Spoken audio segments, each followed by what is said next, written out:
ಆಕಾಶವಾಣಿ ವಾರ್ತೆಗಳು ಓದುತ್ತಿರುವವರು ಚೇತನ್ ಸಿವಿ.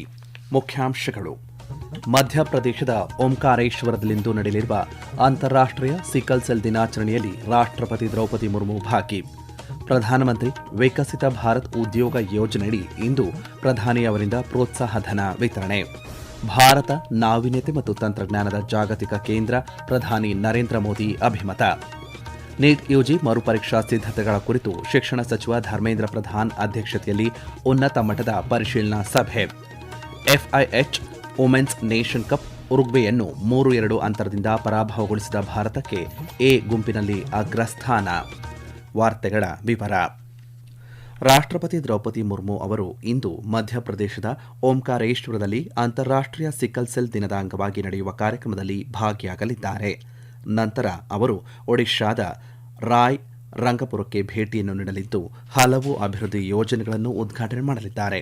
ಇವುಗಳಲ್ಲಿ ಏಮ್ಸ್ ಭುವನೇಶ್ವರದ ಆಯೋಜನೆ ಮಾಡಿರುವಂತಹ ವೈದ್ಯಕೀಯ ಶಿಬಿರ, ಗಣಿಗಾರಿಕೆ ಪೀಡಿತ ಹಳ್ಳಿಗಳಿಗೆ ಬೃಹತ್ ಗ್ರಾಮೀಣ ನೀರು ಸರಬರಾಜು ಯೋಜನೆ, ಬ್ರಹ್ಮಕುಮಾರಿಯವರ ಮಾತೃಶಕ್ತಿ ಭವನ ಮತ್ತು ವಿಶೇಷ ಸರ್ಕ್ಯೂಟ್ ಹೌಸ್ ಸೇರಿವೆ. ಅಂತಾರಾಷ್ಟ್ರೀಯ ಯೋಗ ದಿನಾಚರಣೆಯಲ್ಲಿ ಲೇಹ್ನಲ್ಲಿ ನಡೆಯಲಿರುವಂತಹ ಕಾರ್ಯಕ್ರಮದಲ್ಲಿ ಇಂದು ಉಪರಾಷ್ಟ್ರಪತಿ ಸಿಪಿ ರಾಧಾಕೃಷ್ಣನ್ ಭಾಗಿಯಾಗಲಿದ್ದಾರೆ. ಲಡಾಖ್ನಲ್ಲಿ 3 ದಿನಗಳ ಪ್ರವಾಸದಲ್ಲಿರುವ ಅವರು ಲೇಹ್ನಲ್ಲಿ ನಡೆಯುವ ಅಂತಾರಾಷ್ಟ್ರೀಯ ಯೋಗ ದಿನಾಚರಣೆಯಲ್ಲಿ ಭಾಗಿಯಾಗಲಿದ್ದಾರೆ. ಉಪರಾಷ್ಟ್ರಪತಿಯವರು ಈ ತಿಂಗಳ 21ರವರೆಗೆ ಕೇಂದ್ರಾಡಳಿತ ಪ್ರದೇಶದಲ್ಲಿ ಇರಲಿದ್ದು, ಇದು ಲಡಾಖ್ಗೆ ಅವರ ಮೊದಲ ಅಧಿಕೃತ ಭೇಟಿಯಾಗಿದೆ. ಈ ಸಮಯದಲ್ಲಿ ಅವರು ಜೂನ್ 20ರಂದು ಲುಕುಂಗ್ ಗ್ರಾಮಕ್ಕೆ ಪ್ರಯಾಣ ಮಾಡಲಿದ್ದಾರೆ. ಅಲ್ಲಿ ಅವರು ಸ್ಥಳೀಯ ಸ್ವಸಹಾಯ ಗುಂಪುಗಳ ಜೊತೆಗೆ ಸಂವಾದವನ್ನು ಕೂಡ ನಡೆಸಲಿದ್ದಾರೆ. ಅವರು ವೈಬ್ರೆಂಟ್ ವಿಲೇಜಸ್ ಕಾರ್ಯಕ್ರಮದ ಅಡಿಯಲ್ಲಿ ಗಡಿ ಪ್ರದೇಶದಲ್ಲಿ ಕೈಗೊಳ್ಳಲಾಗುತ್ತಿರುವಂತಹ ಹಲವು ಅಭಿವೃದ್ಧಿ ಉಪಕ್ರಮಗಳನ್ನು ವೀಕ್ಷಿಸಲಿದ್ದು, ನಂತರ ಉಪರಾಷ್ಟ್ರಪತಿಗಳು ಯುದ್ಧ ಸ್ಮಾರಕದಲ್ಲಿ ಗೌರವ ನಮನ ಸಲ್ಲಿಸಲಿದ್ದಾರೆ. ಜೂನ್ 21ರಂದು ಉಪರಾಷ್ಟ್ರಪತಿಯವರು ಲೇಹ್ನಲ್ಲಿ ನಡೆಯುವ ಅಂತಾರಾಷ್ಟ್ರೀಯ ಯೋಗ ದಿನಾಚರಣೆಯಲ್ಲಿ ಭಾಗಿಯಾಗಲಿದ್ದಾರೆ. ಈ ಕಾರ್ಯಕ್ರಮದಲ್ಲಿ ಯುವಕರು, ಸಶಸ್ತ್ರ ಪಡೆಗಳ ಸಿಬ್ಬಂದಿ ಮತ್ತು ವಿವಿಧ ಸಂಸ್ಥೆಗಳ ಸದಸ್ಯರು ಯೋಗದ ಮೂಲಕ ಸಮಗ್ರ ಆರೋಗ್ಯ ಮತ್ತು ಯೋಗಕ್ಷೇಮದ ಸಂದೇಶವನ್ನು ಸಾರಲು ಭಾಗಿಯಾಗಲಿದ್ದಾರೆ. ಪ್ರಧಾನಮಂತ್ರಿ ವಿಕಸಿತ ಭಾರತ್ ಉದ್ಯೋಗ ಯೋಜನೆ ಅಡಿಯಲ್ಲಿ ಪ್ರಧಾನಮಂತ್ರಿ ನರೇಂದ್ರ ಮೋದಿಯವರು ಇಂದು ನವದೆಹಲಿಯಲ್ಲಿ 2,400 ಕೋಟಿ ರೂಪಾಯಿ ಪ್ರೋತ್ಸಾಹ ಧನವನ್ನು ವಿತರಣೆ ಮಾಡಲಿದ್ದಾರೆ. ಈ ಯೋಜನೆ ಕುರಿತು ನವದೆಹಲಿಯಲ್ಲಿ ಸುದ್ದಿಗಾರರಿಗೆ ಮಾಹಿತಿ ನೀಡಿದ ಕೇಂದ್ರ ಕಾರ್ಮಿಕ ಮತ್ತು ಉದ್ಯೋಗ ಸಚಿವ ಡಾ ಮನ್ಸುಖ್ ಮಾಂಡವೀಯ, ಕಳೆದ ವರ್ಷದ ಆಗಸ್ಟ್ನಿಂದ ಇಲ್ಲಿಯವರೆಗೆ 63,000ಕ್ಕೂ ಹೆಚ್ಚು ಉದ್ಯೋಗಿಗಳನ್ನು PMVBRY ಯೋಜನೆಯಡಿ ಔಪಚಾರಿಕ ಉದ್ಯೋಗ ವಲಯಕ್ಕೆ ಸೇರ್ಪಡೆಗೊಳಿಸಲಾಗಿದೆ. ಇವರಲ್ಲಿ ಸುಮಾರು 30% ಮಹಿಳೆಯರು ಆಗಿದ್ದಾರೆ ಎಂದು ತಿಳಿಸಿದ್ದಾರೆ.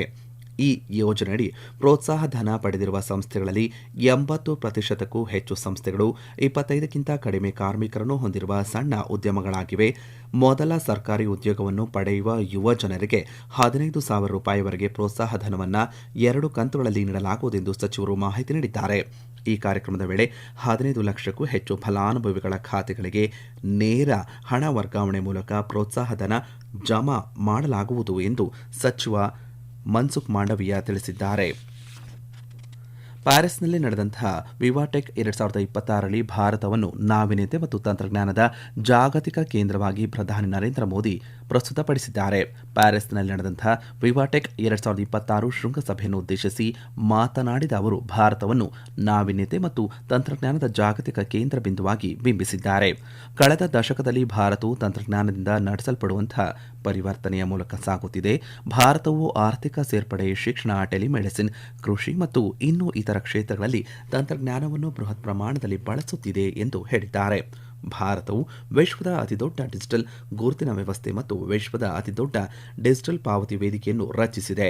ತಂತ್ರಜ್ಞಾನವು ಪ್ರಜಾಪ್ರಭುತ್ವೀಕರಣಗೊಂಡಾಗ ಮಾತ್ರ ಪ್ರಗತಿಗೆ ಕಾರಣವಾಗಬಹುದು. ಈ ಅಸ್ತವ್ಯಸ್ತತೆಯ ಯುಗದಲ್ಲಿ ತಂತ್ರಜ್ಞಾನವು ಎಲ್ಲರಿಗೂ ತಲುಪಬೇಕು ಎಂದು ಭಾರತ ನಂಬುತ್ತದೆ. ಜಾಗತಿಕ ನಾವೀನ್ಯಕಾರರು ಭಾರತದ ಜೊತೆಗೆ ಕೆಲಸ ಮಾಡುವ ಮೂಲಕ ಎಲ್ಲರಿಗೂ ಸೇವೆ ತಲುಪಿಸಬೇಕೆಂದು ಅವರು ಒತ್ತಾಯಿಸಿದ್ದಾರೆ.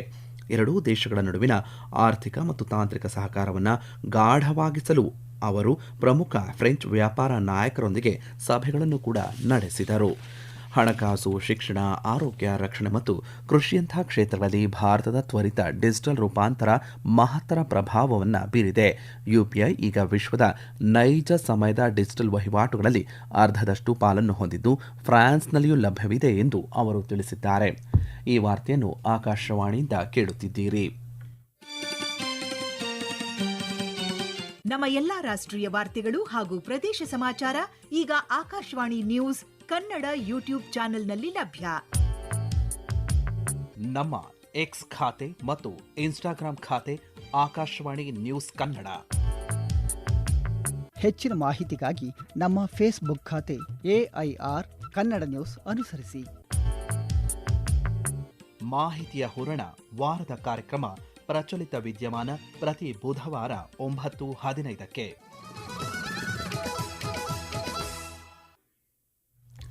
ನೀಟ್ ಯುಜಿ ಮರುಪರೀಕ್ಷಾ ಸಿದ್ಧತೆಗಳ ಕುರಿತು ಕೇಂದ್ರ ಶಿಕ್ಷಣ ಸಚಿವ ಧರ್ಮೇಂದ್ರ ಪ್ರಧಾನ್ ಅಧ್ಯಕ್ಷತೆಯಲ್ಲಿ ಉನ್ನತ ಮಟ್ಟದ ಪರಿಶೀಲನಾ ಸಭೆ ನಡೆಯಿತು. ಭಾನುವಾರ ನಡೆಯಲಿರುವಂತಹ ನೀಟ್ ಯುಜಿ ಮರುಪರೀಕ್ಷಾ ಸಿದ್ಧತೆಗಳನ್ನು ನಿರ್ವಹಿಸಲು ಉನ್ನತ ಮಟ್ಟದ ಸಭೆಯಲ್ಲಿ ಪರೀಕ್ಷಾ ಪ್ರಕ್ರಿಯೆಯಲ್ಲಿ ಸಮಗ್ರತೆ, ಪಾರದರ್ಶಕತೆ ಮತ್ತು ದಕ್ಷತೆಯ ಅತ್ಯುನ್ನತ ಗುಣಮಟ್ಟವನ್ನು ಕಾಯ್ದುಕೊಳ್ಳುವ ಅಗತ್ಯವನ್ನು ಸಚಿವರು ಹೇಳಿದ್ದಾರೆ. ಮರುಪರೀಕ್ಷೆಯನ್ನು ಮುಕ್ತ ಮತ್ತು ನ್ಯಾಯಯುತವಾಗಿ ನಡೆಸಲು ಅಗತ್ಯವಿರುವಂತಹ ಎಲ್ಲ ವ್ಯವಸ್ಥೆಗಳನ್ನು ಖಚಿತಪಡಿಸಿಕೊಳ್ಳಲು ಮತ್ತು ಜಾಗರೂಕರಾಗಿ ಇರಲು ಎಲ್ಲ ಸಂಬಂಧಿತ ಅಧಿಕಾರಿಗಳಿಗೆ ಅವರು ನಿರ್ದೇಶನ ನೀಡಿದ್ದಾರೆ. ಸಭೆಯಲ್ಲಿ ಅಭ್ಯರ್ಥಿಗಳು ಒತ್ತಡರಹಿತ ವಾತಾವರಣದಲ್ಲಿ ಪರೀಕ್ಷೆಗೆ ಹಾಜರಾಗಲು ಅನುವು ಮಾಡಿಕೊಡಲು ಸರಿಯಾದ ಆಸನ ವ್ಯವಸ್ಥೆ ಮತ್ತು ಕುಡಿಯುವ ನೀರು ಸೇರಿದಂತೆ ಎಲ್ಲ ಮೂಲಭೂತ ಸೌಲಭ್ಯಗಳನ್ನು ಒದಗಿಸಲಾಗಿದೆಯೇ ಎಂದು ಖಚಿತಪಡಿಸಿಕೊಳ್ಳಲು ರಾಜ್ಯಗಳು ಮತ್ತು ಕೇಂದ್ರಾಡಳಿತ ಪ್ರದೇಶಗಳಿಗೆ ಸೂಚನೆ ನೀಡಲಾಯಿತು.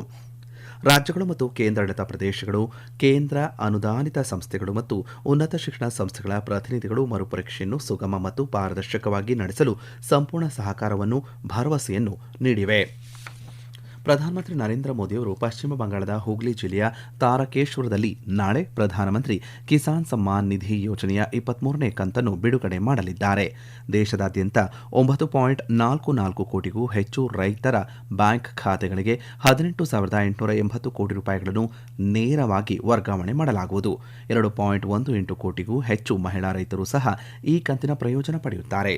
ಈ ಬಿಡುಗಡೆಯೊಂದಿಗೆ 2019 ಫೆಬ್ರವರಿಯಿಂದ ಪ್ರಾರಂಭವಾದಾಗಿನಿಂದ ಪಿಎಂ ಕಿಸಾನ್ ಯೋಜನೆಯಡಿ ಒಟ್ಟು ವಿತರಣೆ 4.46 ಲಕ್ಷ ಕೋಟಿ ರೂಪಾಯಿಗಳನ್ನು ಮೀರುತ್ತದೆ ಎಂದು ಕೇಂದ್ರ ಕೃಷಿ ಮತ್ತು ರೈತ ಕಲ್ಯಾಣ ಸಚಿವಾಲಯ ತಿಳಿಸಿದೆ.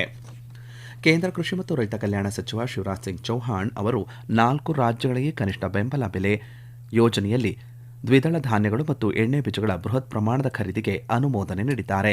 ತಮಿಳುನಾಡು, ಗುಜರಾತ್, ಉತ್ತರ ಪ್ರದೇಶ ಮತ್ತು ಹರಿಯಾಣದಲ್ಲಿ ಬೆಲೆ ಬೆಂಬಲ ಯೋಜನೆಯಡಿ ಖರೀದಿಯನ್ನು ಕೈಗೊಳ್ಳಲಾಗುವುದು ಎಂದು ಸಚಿವಾಲಯ ತಿಳಿಸಿದೆ. 2026ರ ಬೇಸಿಗೆ ಋತುವಿನ ಅನುಮೋದನೆಗಳ ಅಡಿಯಲ್ಲಿ ಉತ್ತರ ಪ್ರದೇಶವು ಅತಿದೊಡ್ಡ ಫಲಾನುಭವಿಯಾಗಿ ಹೊರಹೊಮ್ಮಿದೆ. ಗುಜರಾತ್ನಲ್ಲಿ 2026ರ ಬೇಸಿಗೆ ಋತುವಿನಲ್ಲಿ 18,850 ಮೆಟ್ರಿಕ್ ಟನ್ ಹೆಸರುಕಾಳಿನ ಖರೀದಿಗೆ ಅನುಮೋದನೆ ನೀಡಲಾಗಿದೆ. 2025-26ರ ರಬಿ ಮಾರುಕಟ್ಟೆ ಋತುವಿನ ಅಡಿಯಲ್ಲಿ ತಮಿಳುನಾಡಿಗೆ ಹೆಸರುಕಾಳಿನ ಖರೀದಿ ಮಿತಿಯನ್ನು 885 ಮೆಟ್ರಿಕ್ ಟನ್ಗಳಿಂದ 990 ಮೆಟ್ರಿಕ್ ಟನ್ಗಳಿಗೆ ಹೆಚ್ಚಿಸಲು ಅನುಮೋದನೆ ನೀಡಲಾಗಿದೆ. ಹಾಗೆ ಹರಿಯಾಣಕ್ಕೂ ಕೂಡ 2026ರ ಬೇಸಿಗೆಯಲ್ಲಿ 2,115 ಮೆಟ್ರಿಕ್ ಟನ್ ಹೆಸರುಕಾಳಿನ ಖರೀದಿಗೆ ಸಚಿವಾಲಯ ಅನುಮೋದನೆ ನೀಡಿದೆ. ನ್ಯೂಜಿಲೆಂಡ್ನಲ್ಲಿ ನಡೆದಂತಹ FIH ವುಮೆನ್ಸ್ ನೇಷನ್ ಕಪ್ ಹಾಕಿಯಲ್ಲಿ ಭಾರತ ಉರುಗ್ವೇಯನ್ನು 3-2 ಅಂತರದಿಂದ ಸೋಲಿಸಿ ಸತತ 3ನೇ ಗೆಲುವನ್ನು ದಾಖಲಿಸಿ ಪೂಲ್ ಎ ಪಟ್ಟಿಯಲ್ಲಿ ಅಗ್ರಸ್ಥಾನವನ್ನು ಗಳಿಸಿದೆ. ಆರಂಭಿಕ ಗೋಲು ಬಿಟ್ಟುಕೊಟ್ಟ ನಂತರ ದೀಪಿಕಾ 2 ಗೋಲನ್ನು ಗಳಿಸಿದರು. ಜೊತೆಗೆ ದೀಪಿಕಾ ಸೊರೆಂಗ್ ಮತ್ತೊಂದು ಗೋಲು ಗಳಿಸುವ ಮೂಲಕ ಭಾರತವು ಬಲವಾದ ಪುನರಾಗಮನವನ್ನು ಕಂಡಿತು. 13ನೇ ನಿಮಿಷದಲ್ಲಿ ಚಿಯಾರಾ ಅಪ್ಪೆನಿನೋ ಮೂಲಕ ಉರುಗ್ವೆ ಮುನ್ನಡೆಯನ್ನು ದಾಖಲಿಸಿತು. ಆದರೆ 24ನೇ ನಿಮಿಷದಲ್ಲಿ ದೀಪಿಕಾ ಪೆನಾಲ್ಟಿ ಕಾರ್ನರ್ ಮೂಲಕ ಸಮಬಲ ಸಾಧಿಸಿದರು. ನಂತರ ಸೊರೆಂಗ್ 43ನೇ ನಿಮಿಷದಲ್ಲಿ ಫೀಲ್ಡ್ ಗೋಲ್ ಗಳಿಸಿ ಭಾರತವನ್ನು ಮುನ್ನಡೆಸಿದರು.